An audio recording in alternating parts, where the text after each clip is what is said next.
Сәлем достар, бүгін сіздермен үйіңізде табыла қалатын жарты келі сүзбеңіз болса, осындай әдемі күлшелер дайындауды үйрететін боламын. Сіздер менің YouTube каналыма тіркеліп, лайк басып, комментарий қалдыруды ұмытпаңыздар. Сіздермен бірге рецептісімен бөлісетін боламын. Ең алдымен ыдысымызға жаңағы жарты келі сүзбемізді салып аламыз. Және осы сүзбеміздің үстіне 3 жұмыртқаны салып жақсылап араластырып аламыз. Бір келкі масса болмаса да жақсылап араласу керек. Және оның үстіне 150 грамм құмшекер қосып араластырамыз. Мен сияқты лопатканың көмегімен майдалап езгілеп осылай араластырсақ болады. Және бөлме температурасында 100 грамм сары майды қосатын боламыз. Жақсылап тұрып осы сары майымыз араласқанша ерітіп аламыз. Еріген сары май қоссаңыздар да болады. Бірақ мен сіздерге осындай бөлме температурасындағына кеңес беремін. Себебі бөлме температурасында кішкене печеньеларыңыз, яғни күлшелеріңіз әдемі болып шығады. Және осы қоспамыздың үстіне шамамен електен өткізілген ұнымызды және разрыхлителімізді салып, тағы да жақсылап араластырамыз.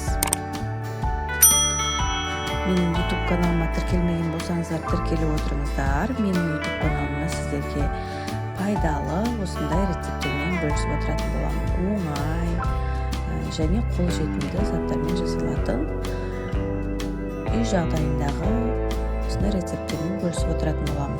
Жақсылап араластырамыз. Ұнымыз жеткіліксіз болса, оны қосамыз. Және лопатканың көмегімен емес, ары қарай қолымыздың көмегімен жақсылап жұмсақ етіп қамыр илетіп боламыз.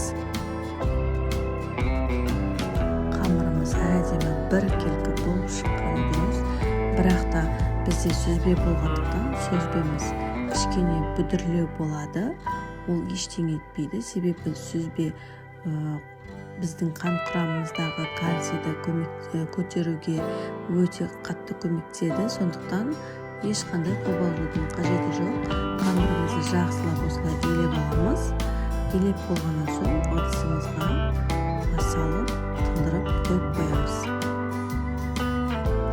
Жарты сағатқа тындырып қойып қойсаңыздар болады. Жарты сағаттан кейін ыдысымызды алып, пергамент қағазын төсеп, дәл видеода көріп отырғандарыңыздай, енді үй жағдайында болғандықтан мен қолдың көмегімен осылай пергамент қағазына қойып шықтым. Үй жағдайындағы күлше болғандықтан осылай қолмен қойып шығып жатырмын. Жасап көрсеңіздер болады. Керек десеңіздер үйдегі ең кішкентай қыздарыңыз да жасай алады.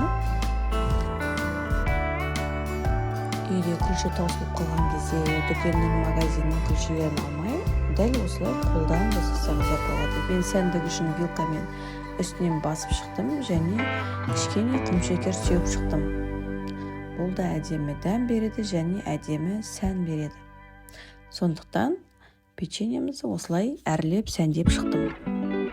Және 180 градуста 15-20 минуттың ішінде әдемі болып пісіп шығатын осындай печеньелар дайындаймыз.